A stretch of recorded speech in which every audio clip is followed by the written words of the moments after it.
各位同學好啊，我係歐主任。今日咧想介紹一本視藝嘅百科全書俾同學喎。佢個名咧就係我的藝術欣賞畫。嗱，咁個封面已經好吸引㗎啦。咁我相信同學咧上視藝堂嘅時候都接觸咗好多唔同嘅藝術家，咁學習佢哋嘅風格。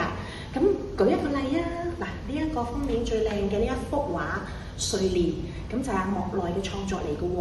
咁裏邊嘅故事咧，有介紹個畫嘅背景啦，佢嘅創作風格啦，咁仲有嗰個藝術家嘅小故事嘅，咁都好想同學咧可以翻嚟睇下。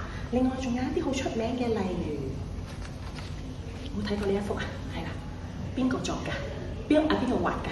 係梵高嘅向日葵啊！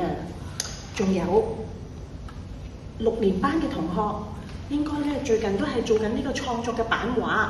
哇！呢個罐頭湯係咪啊？咁係邊個畫家？係阿安迪啊！咁所以咧，其實每一個年級嘅同學仔都好合適去睇呢本書。咁好希望同學去到圖書館借閱嚟睇下啦。